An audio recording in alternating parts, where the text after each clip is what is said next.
अस्सलाम वालेकुम, आप देख रहे हैं सवाल से आगे। मैं हूं लीना शिगरी। मुल्की हालात को लेकर हफ्ते के रोज निहायत अहम पेशरफ्त हुई जब एपेक्स कमेटी का इजलास हुआ। एलामिया के मुताबिक मुल्क में जारी हालिया दहशतगर्दी और शिद्दत पसंदी की लहर से निमटने के लिए ऑपरेशन अज़्म इस्तेहकाम शुरू किया जाएगा। साने APS के बाद तमाम सियासी जमातों की हिमायत से 2014 में नेशनल एक्शन प्लान तरतीब दिया गया था और आज जब उसी नेशनल एक्शन प्लान के तहत ऑपरेशन अज़्म इस्तेहकाम के शुरू होने की बात हो रही है तो ऑपरेशन शुरू होने से पहले ही खैबर पख्तूनख्वा की तकरीबन तमाम ही सियासी जमातें ऑपरेशन के मंदरजात से लाइल्मी का इजहार कर रही हैं। वज़ीर आला खैबर पख्तूनख्वा अली अमीन गंडापुर साहब जो इस एपिक मीटिंग में मौजूद थे, उनका कहना है कि एपिक्स कमेटी में पॉलिसी बताई गई लेकिन कमेटी में किसी भी किस्म की ऑपरेशन का जिक्र तक नहीं था।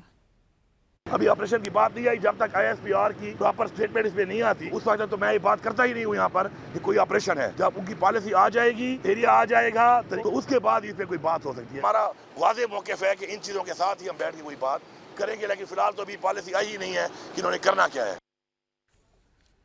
साबिक स्पीकर कौमी असम्बली असद कैसर साहब ने पार्लियामान के फ्लोर पर बात करते हुए कहा कि हम जंग नहीं अमन चाहते हैं। हमारे इलाके में फिर से ऑपरेशन की बातें हो रही हैं। जंग का फैसला किया गया, हमारी लाशों से गुजर कर जाना होगा। हम किसी सूरत पे अपने इलाके में जंग नहीं चाहते। हम नहीं चाहते अपने सूबे में, हम नहीं चाहते और बताते रहे। अगर किसी ने ये हिम्मत की और मजीद कोई ऑपरेशन का बात की और कोई जंग मुसल्लत की तो हम अपने अवाम के साथ खड़े होंगे इंशाअल्लाह ताला। हमारी लाशों से जाएगी, कोई जंग होगी तो हमारी लाशों पे जाएगी। हमें अमन चाहिए, अमन हमें अमन चाहिए, हमें किताब और कलम चाहिए, हमारे बच्चों के लिए रोजगार चाहिए। खैबर पख्तूनख्वा में अपोजिशन जमात ANP के सूबाई सदर मियां इफ्तिखार ने गवर्नर खैबर पख्तूनख्वा फैसल करीम कुंडी साहब के साथ बैठकर प्रेस कॉन्फ्रेंस की और बरमला इजहार किया कि ऑपरेशन अज़्म इस्तेहकाम के हवाले से हमें शदीद तहफ़्फ़ुज़ात है। ये यक तरफा फैसला है, किसी को एतमाद में नहीं लिया गया। ऑपरेशन इस्तेहकाम पाकिस्तान के हवाले से जो फैसला हुआ हमें उन पे शदीद तहफ़्फ़ुज़ात है। ये एक तरफा फैसला है, किसी को एतमाद में नहीं लिया गया है। पार्लियामेंट को, स्टेक होल्डर सबको एतमाद में लेके ऐसे फैसले किए जाए।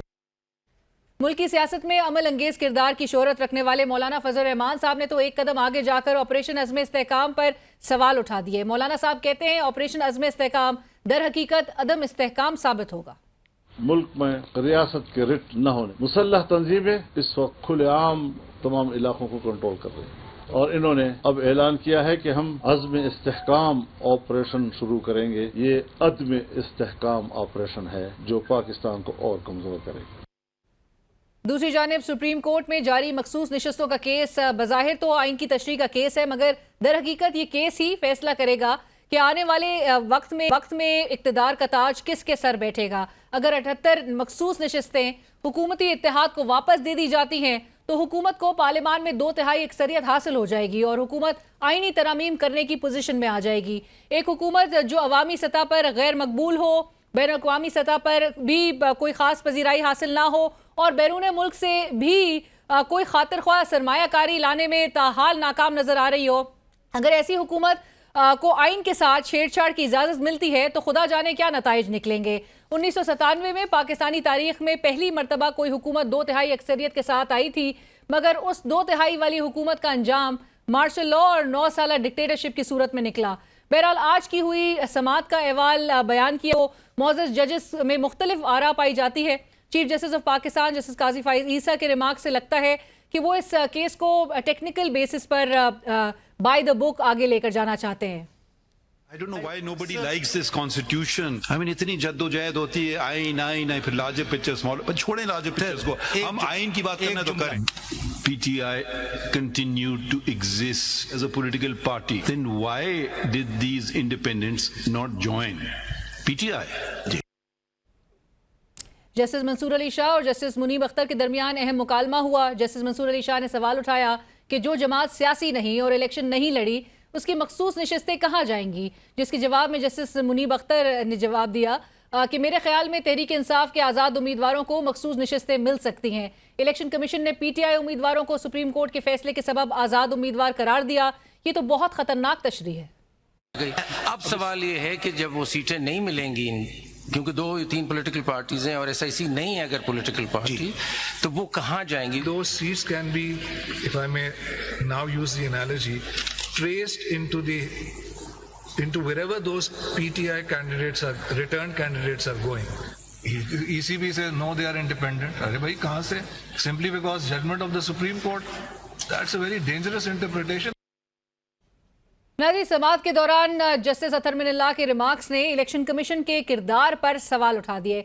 जस्टिस अतहर मिनल्लाह साहब का कहना था कि इलेक्शन कमीशन वोटर्स के हुकूक का मुहाफिज होने के बजाय मुखालिफ बन गया है। मखसूस नशिस्तें सुन्नी इत्तेहाद काउंसिल को मिलनी है या PTI को, ये इलेक्शन कमीशन ने तय करना था। जिन्होंने प्रेस कॉन्फ्रेंसेज नहीं की उन्हें उठा लिया गया। ये बातें सबके इल्म में हैं। बुनियादी इंसानी हुकूक की खिलाफ वर्जी हो रही है। हम यहाँ इंसानी हुकूक के दिन मौजूद हैं। जस्टिस अतहर मिनल्लाह ने 8 फरवरी के इलेक्शन पर रिमार्क्स दिए कि सुप्रीम कोर्ट के इस मामले पर सुओ मोटो लेना चाहिए। That the election commission, rather than acting as a custodian of the rights of the people, it has assumed an adversarial position. It was a constitutional duty where the elections were held. Serious questions are raised. Anyone giving a press conference is forgiven. Those who don't are picked up. Fundamental rights that are being violated while we are sitting here. I mean, that is also our duty to secure those rights of the people. और Islamabad high court ने election tribunals में retired जजेस की तैनाती का election commission का 10 जून का फैसला मुअत्तल कर दिया। ये एक बड़ी डेवलपमेंट है। Chief justice Islamabad high court justice Aamir Farooq ने अंजुम अकील खान को तौहीन अदालत का शो कॉज नोटिस जारी करते हुए रिमार्क्स दिए कि अंजुम अकील जज पर लगाए गए इल्जामात की वजाहत ना कर सके।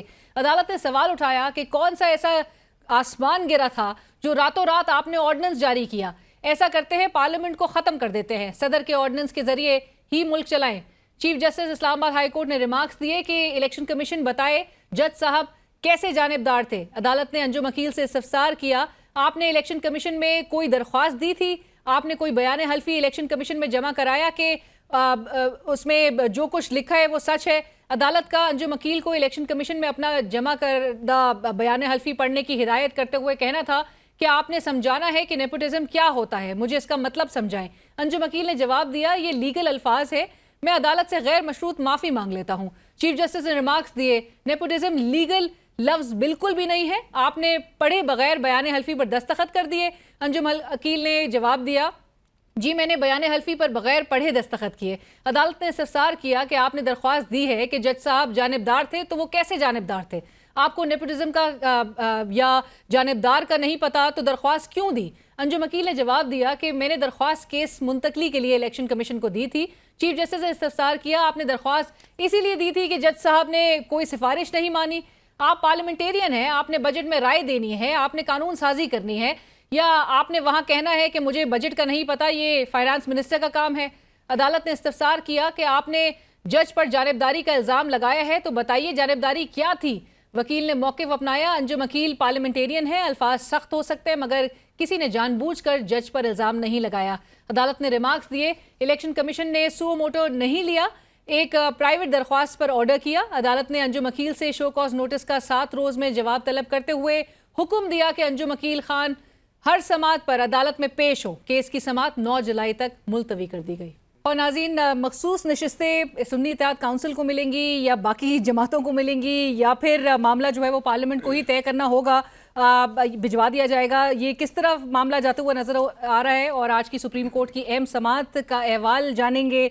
Senior court reporters Saqib Basheer साहब और हसनात मलिक साहब हमें स्टूडियोज़ में ज्वाइन कर चुके हैं। आप दोनों का बहुत शुक्रिया हमें ज्वाइन करने के लिए। साकिब बशीर साहब, आज बड़े अहम रिमार्क्स सामने, ऑब्जर्वेशन सामने आ रही थी जजेस की। चीफ जस्टिस साहब का एक इम्पोर्टेंट रिमार्क जहाँ पर वो कहते हैं, और बल्कि पहले तो लोगों को अखज़ करने में और ये एक्सेप्ट करने में बड़ी मुश्किल हुई कि जिन्होंने शायद लाइव देखी भी नहीं अगर समात, कि वो जो अगर उन्होंने कहा कि 90% आज़ाद उम्मीदवार जीतते हैं तो मखसूस नशिस्तें 10% जीतने वाली जमात को मिलेंगी। इस हवाले से और आपके लिए सबसे पहले तो जानना चाहेंगे कि हैरान कौन रिमार्क्स क्या थे आज की समात के, या की टेक अवेज की अगर हम बात करें? वैसे मेरे लिए हैरान कौन तो एक मुख्तलिफ चीज़ थी। वो थी कि बल्ले के निशान के केस के फैसले के खिलाफ नजरसानी दरख्वास्त दायर हुई है सुप्रीम कोर्ट में, कि उन्होंने कहा कि मुझे तो नहीं पता।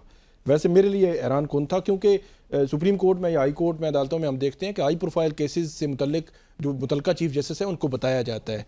तो उनको पिछली समात पे भी जैसे सतर मंडला ने कहा था कि जब रिव्यू पेंडिंग है तो आप उस पर बोलना जो मुनासिब नहीं।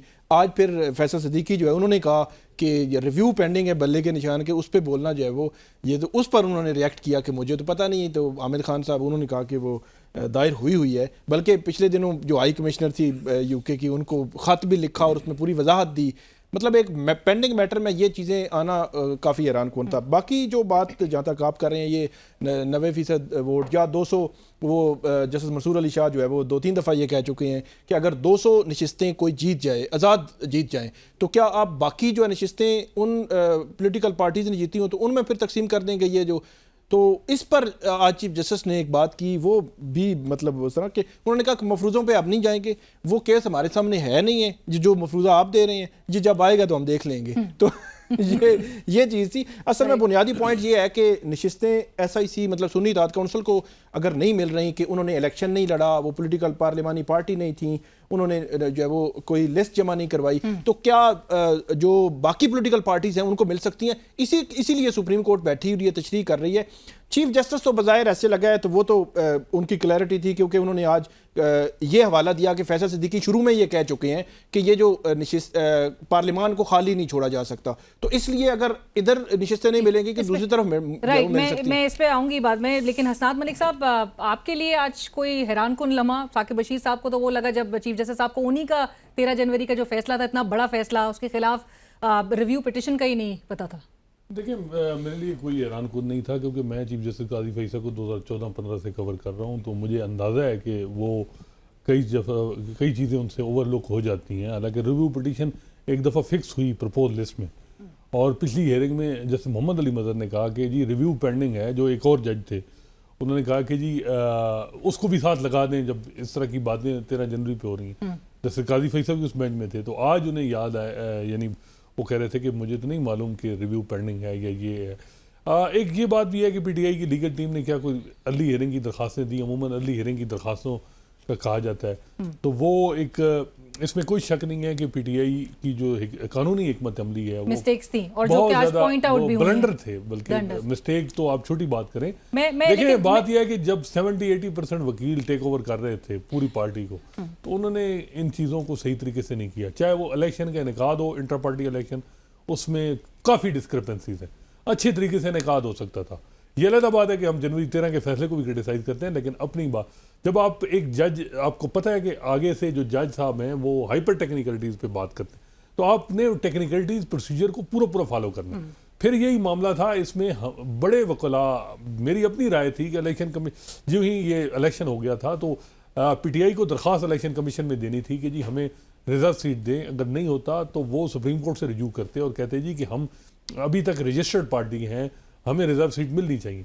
तो ये जो वहदतुल मुस्लिमीन फिर सुन्नी इत्तेहाद काउंसिल में जाना, और फिर और आप तो ये राय भी रखते थे कि 8 फरवरी के बाद इनके इंडिपेंडेंट्स को भी जो है वो तहरीक इंसाफ बिल्कुल यही जा सकते थे, और ये आज तो तकरीबन सारे जजेस, इवन जस्टिस काजी फैसल कह रहे हैं कि जी सुन्नी यानी तहरीक इंसाफ में ये क्यों नहीं गया, इन्होंने क्यों नहीं अप्लाई किया।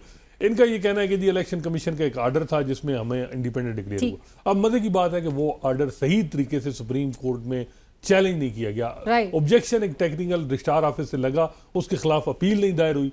अब ये सारी ये आज सलमान अकरम राजा साहब ने इसी पर बोला जब उनसे ये कहा गया, और कहा कि it's poorly handled by PTI, और ये उन जजेस की तरफ से है जो जिनका पॉइंट ऑफ व्यू हमेशा जस्टिस का PTI को चाह रहे हैं कि ये मैंडेट एक पार्टी का है तो उनको मिलना चाहिए, लेकिन अब देखें ना जिस तरीके से अब एक, लेकिन दूसरी बात ये है कि जो मेरा एक पॉइंट है वो ये है कि जी वकीलों की, लीगल टीम की गलतियों का अल्टीमेट जब हिस्ट्री में जज होता है तो वहाँ फैसले होते हैं, वहाँ किसी की आर्गूमेंट नहीं डिस्कस होते। भुट्टो केस में भी ये कहा गया कि या बख्तियार ने जी सही तरीके से केस आर्गू नहीं किया, अब उसने स्ट्रेटजी ठीक नहीं बनाई, लेकिन अल्टीमेट अब सुप्रीम कोर्ट ने भी कहा कि जजेस की गलती है। पनामा में हमें यही कहा जाता था कि जी शरीफ फैमिली के वकला में गलती है, लेकिन अल्टीमेट नजरा सारा, साकिब निसार, आसिफ सईद खोसा, सारे जजेस पे हुआ। अभी जस्टिस काजी फैसल का 13 जनवरी का फैसला है। देखिए बात यह है कि जजेस इस चीज में नहीं है और सुप्रीम कोर्ट के जजेस हैं, ये कोई सिविल जो चीज इनके सामने है इनको तो आगे जाके जिस तरह डायनामिक इंटरप्रिटेशन करनी है वो कर सकते हैं। साकिब बशीर साहब, 13 जनवरी का फैसला जो जो था उसने मामले को काफ़ी कंफ्यूजिंग बना दिया। जैसे अतर मिनल्ला साहब ने आज ये कहा, जिससे चीफ जस्टिस साहब ने इत्तेफाक नहीं किया, और जो आपने पहले भी जिक्र किया कि उनको रिव्यू तक भी पिटिशन का उनको याद भी नहीं था, लेकिन वो कहते हैं बिल्कुल आसान है। पीटीआई एक सियासी जमात मौजूद है और आज़ाद उम्मीदवार इसमें शामिल क्यों नहीं, वो उल्टा सवाल उठा रहे हैं। सो गलत तशरीह, मतलब ये मामला वाकई में इतना ही सादा है? एक तो जस्टिस अतर मिनल्ला जो है 2 फरवरी के इलेक्शन कमीशन के उस फैसले पे भी बात कर रहे थे कि आप जो है वो सारे इंडिपेंडेंट हैं, तो उस पर उन्होंने कहा कि एक अगर गलत तशरीह की है इलेक्शन कमीशन ने तो उस पर एक पूरी पॉलिटिकल पार्टी पे, जाहिर सी बात है जो वोटर है वो एक पॉलिटिकल पार्टी को देता है, उसका रिफ्लेक्शन होती है पार्लियामेंट में, तो एक प्रोसेस सारा जो है उस पर सवाल उठा तशरीह को ठीक किसने करना है। तो यही वो बात कर रहे थे ना कि गलत तशरीह अगर सुप्रीम कोर्ट के फैसले की इलेक्शन कमीशन ने की है तो अब सुप्रीम कोर्ट को इसको फिर देख लेना चाहिए। फिर उन्होंने फिर ये भी बात की कि ये एक मामला सिर्फ इस हद तक नहीं है, इसके सर्कमस्टांसेस हैं। जस्टिस मुनीब अख्तर ने पिछली समात पर भी आज भी उन्होंने ये बात की कि ये हालात सिर्फ जो है वो इस हद तक नहीं, क्योंकि अपील में तो एक बड़ा लिमिटेड स्कोप है। आप सुन्नी इत्तेहाद काउंसिल, मतलब जब आज फैसल सिद्दीकी बात कर रहे थे तो चीफ जस्टिस ने 2-3 दफ़ा उनको कहा कि ये कन्फ्लिक्ट ऑफ इंटरेस्ट में न जाएं, क्योंकि आप सुन्नी इत्तेहाद काउंसिल की तरफ से हैं तो आप पीटीआई अपने आप को शो ना करें, और इस तरह की उन्होंने बात की। तो मेरा यह ख्याल है कि फिर जो जस्टिस मंसूर अली शाह हैं, जस्टिस जमाल खान मंदोखेल और जस्टिस अतर मिनल्ला, उन्होंने वो कंप्लीट जस्टिस की बात की। उसमें जस्टिस जमाल खान मंदोखेल ने तो यहाँ तक भी कहा, मेरे ख्याल में वो चीज़ जो है वो काफ़ी सुप्रीम कोर्ट खुद भी उसको देख सकती है, कि उन्होंने कहा कि अगर वो सारे जो मेंबरान हैं वो हमारे सामने होते, वो बात करते, और इस तरह अगर पीटीआई हमारे सामने होती तो फिर हम देखते कि हमने क्या करना है, कैसे जो है वो रास्ता निकालना है।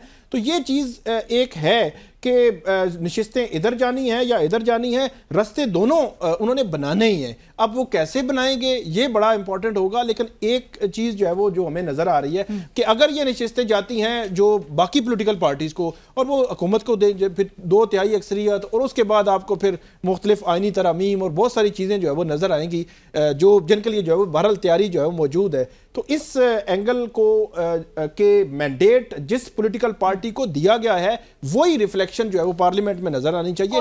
मेरा ख्याल है ये जो एक जस्टिस मंसूर अली शाह साहब, उनकी डे 1 से यही जो है वो अप्रोच है कि ये है, लेकिन आज उन्होंने फिर पीटीआई की जो लीगल प्लानिंग थी, उनकी जो वकला थे, उन पे बहुत सवाल उठाया कि इसको ठीक तरीके से केस जनरली नहीं चलाया गया। राइट, और आप ये इस बात से एग्री वैसे करते हैं कि पीटीआई की जो लीगल टीम थी वो इट वाज नॉट फ्लॉज। अच्छा, एक एंगल और भी है, फ्लॉज भी थे। दूसरी तरफ हमको मतलब ये देखना चाहिए कि 8 फरवरी से पहले क्या हर चीज़ स्मूथ थी, क्या उनको आसानी से हर जगह जाने की इजाजत थी? बिल्कुल भी नहीं था। एक तो उनके वकील सारे इलेक्शन लड़ रहे थे, नंबर 2 अब ये सलमान अकरम राजा हैं, दूसरे तीसरे वकील थे, सलमान अकरम राजा और दूसरे तीसरे वकील। मुझे पता है कि लाहौर हाई कोर्ट में वो सुबह से शाम तक फिर रहे होते थे कि किसी के जो है वो एक कैंडिडेट को उठाया गया है, किसी के खिलाफ पुलिस कार्रवाई कर रही है। तो ये सारी चीजें मेरा ख्याल है वो नॉर्मल हालात नहीं थे, लेवल प्लेइंग फील्ड भी नहीं थी। तो अब जो बेंच है, बेंच का ये पर्पज जो नजर आ रहा है कि बेंच ऐसे महसूस रहा है कि हर चीज बड़ी एक्यूरेट थी,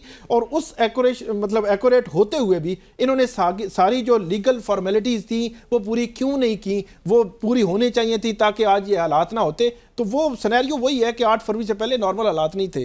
राइट, असनाद साहब, आपको बेंच में डिवीजन भी विजिबल नजर आ रही थी? आपको लगता है कि judicial politics was at play? नहीं, मेरा ख्याल है स्कोर सेटल होते हुए भी आप देख रहे हैं? नहीं, मेरा ख्याल है जुडिशियल पॉलिटिक्स नहीं है, हर पॉइंट ऑफ व्यू है हर एक का। और जस्टिस काजी फैसा आज बड़े ज़्यादा कॉन्फिडेंट नज़र आ रहे हैं, और बड़ा उन्होंने पहली दफ़ा माइंड अपना डिस्क्लोज किया।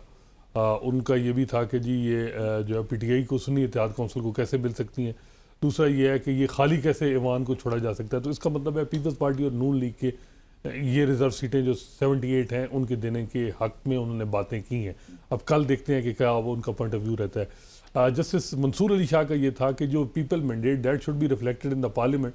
तो ये जो सीटें हैं, जो एक रिप्रेजेंटेशन है, वो जितनी जनरल सीटें हैं उस हिसाब से मिलनी चाहिए, ज़्यादा कैसे मिल सकती हैं, उनका ये पॉइंट ऑफ व्यू है। एक का जो जजेस का है कि जी ये पीटीआई के लोग हैं, पीटीआई को मिलनी चाहिए। सुन्नी इत्तेहाद काउंसिल के हवाले से आज कम जजेस ने इस पे किया कि क्या वो, हालांकि उनके हवाले से एक स्ट्रांग है कि अगर इलेक्शन कमीशन उनको मान रहा है कि वो रजिस्टर्ड पार्टी है, तो रजिस्टर्ड पार्टी है तो बजाय इसके कि आप माले गनीमत दूसरों में बांटें, तो एक रजिस्टर्ड पार्टी को मान रहे हैं तो उसको आप रिजर्व सीटें दे। लेकिन वहाँ ये इंटरप्रिटेशन आती है क्योंकि जी उन्होंने कंटेस्ट नहीं किया, इस वजह से। तो ये आपको कौन सा पॉइंट ऑफ व्यू ज़्यादा डोमिनेट करता हुआ दिखाई दे रहा है? देखिए मुझे लग रहा है कि इसमें जजेस को होंगी कि जी ये जो इसमें डिफ़िकल्टी होगी कि ये मैंडेट किसी और का था। 78 सीटें हैं जो पीटीआई के हिस्से में आती, ये पीपल्स पार्टी और नून लीग को कैसे मिल सकती हैं। लेकिन इसके साथ कॉन्स्टिट्यूशन अमेंडमेंट जुड़ी हुई है और कॉन्स्टिट्यूशन अमेंडमेंट के साथ 2-2 साल टेन्योर जजेस के बढ़ने हैं, तो ये चीज़ें भी हम नज़रअंदाज जो बाहर जब ये बेंच बना था फुल कोर्ट तो यही कंसिडरेशन थी, अब भी हम इसको ओवरलुक नहीं कर सकते। साकिब साहब, हसनात मलिक साहब ने बीच में जिक्र किया कि चीफ जस्टिस साहब ने पहली बार माइंड डिस्क्लोज किए है। आपको लगता है कि वो पहली दफा नहीं, वो इस हवाले से ख़ास तौर पर उनका जो क्लियर जो व्यू था, ऑब्जर्वेशन थी, बाकी जजेस ने भी माइंड इतना नहीं डिस्क्लोज किया, लेकिन उन्होंने तो बड़ा क्लियर अंदाज में कर दिया। एक चीज़ मैं यहाँ ऐड कर दूँ कि ये जो 78 नशिस्तों वाला मामला है मखसूस रिजर्व सीट्स का, ये पहली दफ़ा आया है, ये पार्लियामेंट में पहली दफ़ा ये ऐसा इशू आया है। ये कभी ऐसा नहीं हुआ।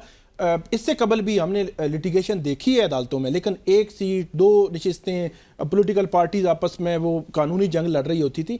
अब 78 नशिस्तों वाला मामला है, इस पे सुप्रीम कोर्ट को जो भी फैसला होगा उसका बड़े असरात, गहरे असरात होने हैं। और ख़ास तौर पर वही जो हमने पहले भी बात की कि अगर आप उधर दे देते हैं तो फिर क्या जो मैंडेट पब्लिक ने दिया है वो रिफ्लेक्ट हो सकेगा वहाँ पे। राइट साकिब साहब, कुछ इस किस्म की भी मिक्स्ड एक ओपिनियन सामने आ रहा था कि जहाँ पे पीटीआई के कुछ सेक्शन ये भी समझते हैं, राय रखते हैं कि चीफ जस्टिस साहब पर एतराज़ और जो उठा रहे हैं और वो समझते हैं कि उनको बेंच का हिस्सा नहीं होना चाहिए था। आपको लगता है कि PTI again missed an opportunity और ये रेस की जा सकती थी? नहीं, मेरा ख्याल है कि गैर ज़रूरी ये एक बहस है और गैर ज़रूरी तौर पर ये सारा जो है वो चीज़ें कर रहे हैं। और ये मेरा ख्याल है समझते हैं कि शायद जो है वो इस पे को प्रेशराइज़ किया जाए तो आगे जजेस को प्रेशर लेंगे। इसका मेरे ख्याल में बाकी जजेस पर एक नेगेटिव असर होता कि एक जज को आपने बाकायदा तौर पर टारगेट करना शुरू कर दिया। फिर जो आपके जो लीड काउंसिल्स हैं वो तो एग्री कर ही नहीं रहे डे 1 से। जिस दिन ये मामला हुआ, फैसल सिद्दीकी हैं, सलमान अकरम राजा हैं, उनका बिहेवियर जो था फैसल सिद्दीकी या सलमान अकरम राजा, तो वो कभी भी नहीं करेंगे उन पर एतराज़। और बिला वजह आप जो है वो एक जनरली एक पॉलिटिकल जो है वो स्टेटमेंट के तौर पर एतराज़ करना, मेरे ख्याल में ये पहले भी मुनासिब ही नहीं था। अब दोबारा जो है वो पीटीआई लगी रही है। इसके पॉजिटिव असरात तो होना नज़र नहीं आते, नेगेटिव असरात पड़ते हैं कि आप ज़्यादा से ज़्यादा बोलते रहें, उनके खिलाफ तरह तरह के इल्ज़ामात लगाते रहें, प्रेस कॉन्फ्रेंसेस करते रहें, स्टेटमेंट देते रहें। ये जो अग्रेसिव थी उनकी ट्यून, उसकी वजह ये भी हो सकती है कि कल परसों अब प्रेस कॉन्फ्रेंस बिला वजह की गई कि जी उनको नहीं बैठना चाहिए। जब आपकी लीगल टीम नहीं मान रही आपकी बात तो पॉलिटिकल स्टेटमेंट देने का क्या फ़ायदा। पहले जब वो चीफ जस्टिस बने तो सारा ट्रस्ट भी किया गया। देखिए ये सारी चीज़ें हैं जो, और कानून ये है कि जज खुद डिसाइड करता है, आप जज को ज़बरदस्ती नहीं निकाल सकते बेंच। इवन जिस जज आर्डर का हवाला देते हैं वहाँ भी एक चीफ जस्टिस साहब की राय का कहा गया कि एक सजेशन दी गई है जस्टिस काजी फैसल को कि वो इमरान खान के केसेस मुतल्लका ना सुने।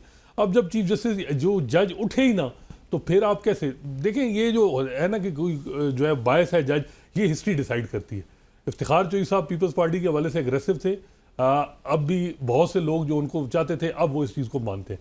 साकिब निसार नून लीग के हवाले से थे, हिस्ट्री ने बता दी है।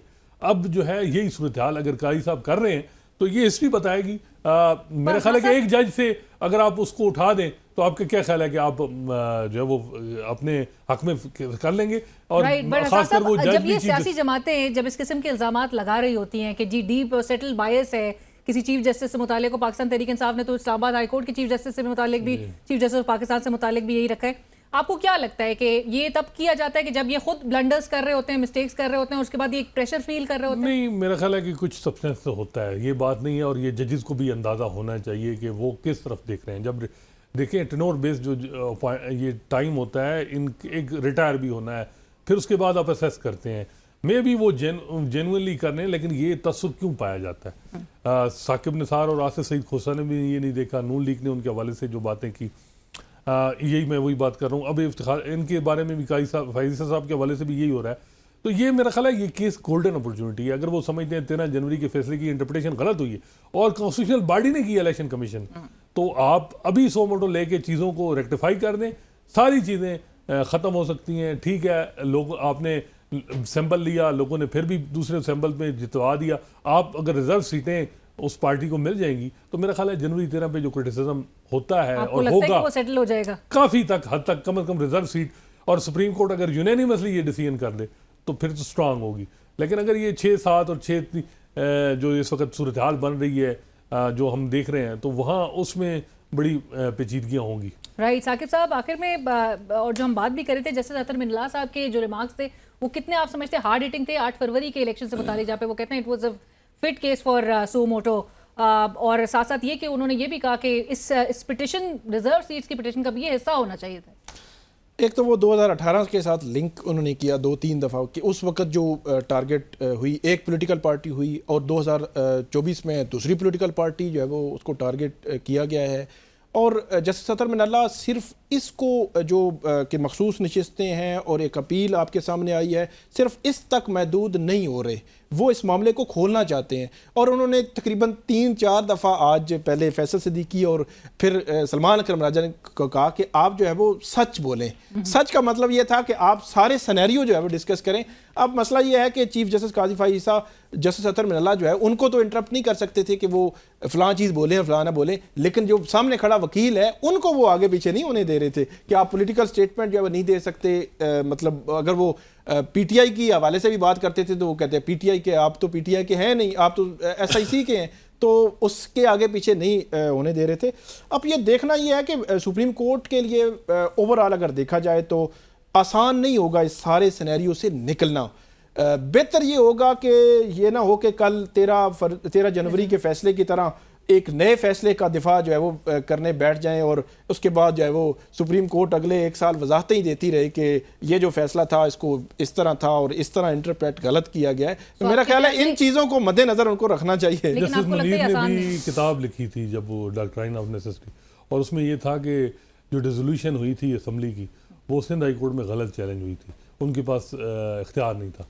टेक्निकली वो केस में भी उनका वो पॉइंट ऑफ व्यू ठीक हो, लेकिन ये देखना चाहिए कि जब टेक्निकलिटीज़ में ये बातें होती हैं आपको भी एक्सप्लेन करने के लिए किताबें लिखनी पड़ जाएं, लेकिन लोग मेन चीज़ है वो है जमहूरियत, आइन। और सुप्रीम कोर्ट के जजेस से एक्सपेक्ट ये किया जाता है कि वो आइन को प्रोटेक्ट करेंगे, लोगों के राइट्स को प्रोटेक्ट करेंगे और जमहूरियत को प्रोटेक्ट करेंगे, और किसी भी फंक्शनल डेमोक्रेसी के जो कि ये बेसिक प्रिंसिपल्स हैं जिनको यकीनी बनाना चाहिए। थैंक यू सो मच, बहुत शुक्रिया साद मलिक साहब, साकिब बशीर साहब, thank you for joining us. इसी करेंगे एक ब्रेक की तरफ। ब्रेक के बाद जब वापस आएंगे इस्लामाबाद हाई कोर्ट की जानिब से जो आज एक अहम फैसला दिया गया है उस पर बात होगी एक ब्रेक के बाद।